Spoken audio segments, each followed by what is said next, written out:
Firstly, can I start by echoing James's words and congratulating Jody and the Southern Stars on a fantastic 2020 World Cup victory. It's not every day you have a trophy like that back in Australia, and I don't think we'll ever get bored of seeing trophies like that around, whether that be for the women's team or the men's team, so congratulations.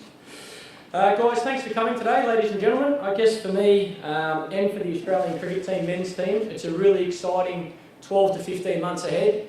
Probably as big a 15 months as I'll have in my career, that's for sure. We've got some really tough opposition coming out.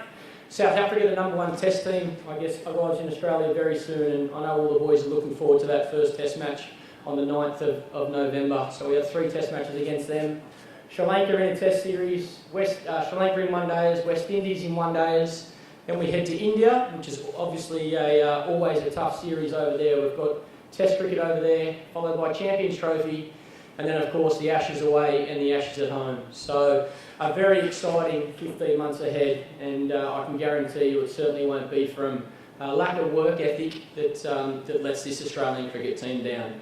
One of the main focuses for this team right now is certainly South Africa, knowing they're the #1 test team in the world, and I've made no bones about the Australian team getting back to being on top. And I think it's really important that, although the public and the media look forward to such a big Ashes series, and that will certainly be built up, and I think we've got people at Cricket Australia with Pat Howard, obviously the chairman of selectors, Johnny Verity, and the coach, Mickey Arthur, that'll keep one eye certainly focused on, such a big series, the Ashes. I think the players in general need to be focused on what's in front of us.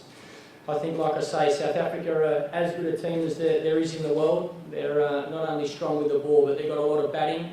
When you think of, JP Gimity batting at #7, with AB de Villiers being their wicketkeeper, our bowlers are in for a tough workout as well as our batters facing a good attack. So, I think it's really important that this team stays really focused on this South African series and doesn't look any further at this stage. I guess the main thing that I've spoken to the boys about over the past 12 months is consistency. One thing about international cricket, where it's so different to first-class cricket, is you're not always playing in your own backyard.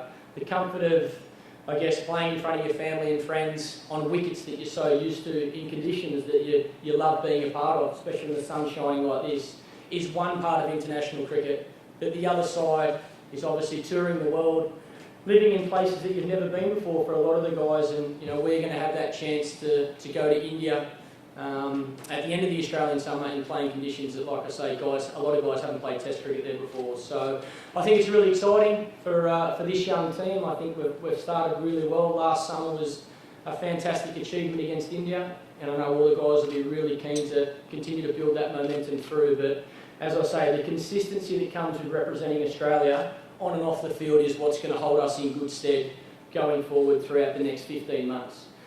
I think everybody in the room knows that these days when you play a sport at the highest level, it's not just about what happens on the field, and I certainly couldn't be more proud of the guys the way they performed on and also off the field last year. I think our goals are very clear as a team. We want to be the best we can possibly be, and I do believe that will take us back to being the #1 team in the world in all 3 formats. I guess the mixture of youth and experience is something that's spoken about a lot in the media, I guess, and around Australia, and I do believe as captain of the team that we have a great mixture at the moment. Yes, there's going to be times where players come and go through injury, through non-performance, but I think it's really important in our team that we do have that. We have experience and we also have youth, and I think without the experienced players, it takes the younger guys a lot longer to learn the art of playing international cricket, to learn about conditions that they're not foreign in. And the other side of it, I think as a senior player, the youth keeps you going every single day. It gets you out of bed, it makes you want to train so hard. So I think that combination of youth and experience is just about right in this Australian team at the moment, and I think it's going to play a huge part going forward for us having success. Culture is something that's been spoken about of late in the media from both Mickey and myself. I think it's a huge thing, in my opinion, for this team. And again, it's about representing Australian cricket in the right way. And I guess a lot of that stuff that happens on the field, I think we can certainly start or continue off the field. It's about growing the game, It's about, we just heard that women's cricket's up 27%.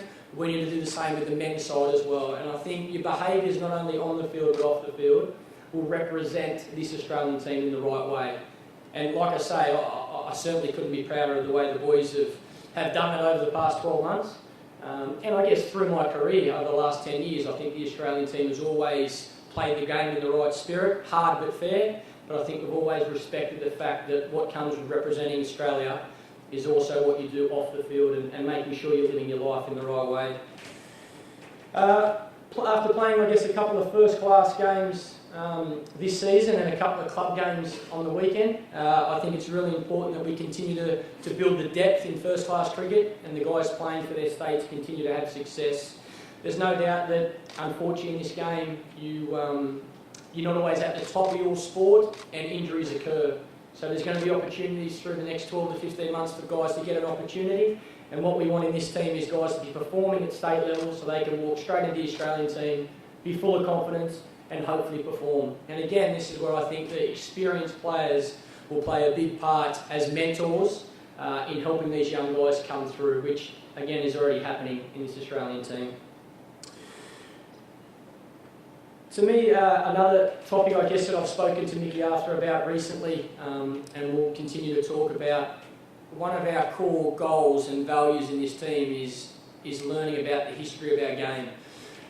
Respecting and learning about the people that have come before us that have played in this Australian team. And what I'd love to do throughout this summer is invite some past players back into our change room. I think it's a really good opportunity for the young guys that don't know a lot of the past players or haven't had the opportunity to meet a lot of the past players to learn about the game back in their day. I would love to see at least one, maybe two past players from each state. When we play a test match in Perth, then we'll get a couple of WA players. When we play a test match in Sydney, we'll get a couple of past Sydney boys into the change room and hopefully be around the team throughout the test match. I think it's, we've said for a long time that we hold our change room so sacred as the Australian cricket team, and I do believe we do that. It is a very special place, and I think you need to earn the right to walk into that dressing room. Well, in my opinion, the past players who have played for Australia should never feel uncomfortable about coming back into that change room. They've earned the right, they've earned the respect, and for everybody in the Australian team, I'm sure they would love to spend some time with so many of the great past players. So I think it's a really good opportunity for the Australian guys to spend some time with the past players. Again, like I said, I think it's really important that every Australian player understands the value of giving back to the game and obviously leaving the game in a better place than when you come in. It's probably an area that, or one of the things that Ricky taught me playing underneath him is that he wanted to leave the game in a better state than when he came into it. And I think he's played a big part in getting so many boys and girls to love this great game of cricket. And I think that's certainly an area we can, as a team, we can continue to build that momentum and get as many kids, like I say, boys and girls, involved in cricket. I think we're pretty lucky these days to have 3 different formats. So it doesn't matter what format they like watching or like playing. I'd much prefer to see them playing the game of cricket than another sport. No disrespect to any other sports. I guess the other the thing that sticks in my mind growing up as a kid and being a young Australian, I've probably seen a little bit of it yesterday at Pratton Park playing for Western Suburbs, is you take for granted when you live in this bubble of playing cricket for Australia that you think that is your whole life, and you forget that signing a kid's autograph or meeting a 10-year-old girl, a 10-year-old boy, the impact that can have on them choosing to play this great game of cricket. And I think there's probably something I seen yesterday, you don't really realise at the time how much impact that has, but I think this team again throughout the summer went out of their way to try and help sign autographs for kids, have photos of kids, whether it was during the game, during the lunch break, on the field. I think that's an area that I want to continue to focus on with this team and make sure that, like I say, we're getting as many boys and girls playing this great game as possible. I think the media plays a huge part. Obviously, performance is the key for this team. We need to be performing well. We all understand and respect the side that if you're not performing well, there's going to be criticism in the media. That's a given with what we do. But I see it as an opportunity for the media this summer to build some of these very talented young players into superstars. I think the rugby league have done it really well throughout the winter with players such as Ben Barber. I think we've seen him grow as a player, and I think we've seen the media really build him up, and he had a fantastic season. I see the same opportunity for young Australian players now and guys playing state cricket. You get an opportunity, whether it be through the Big Bash or through your state contracts, to play at the highest level. And then I believe this is a great chance for the media to also take these guys under their wing and build them up and tell some stories. And I know the players are looking forward to not only performing well, like I say, but allowing the public to learn about that player rather than just seeing him as only a cricketer. I guess last but not least for me, I want to thank everyone for their time today, for coming. I think the support that we've had from the Australian public over the last 12 months has been exceptional.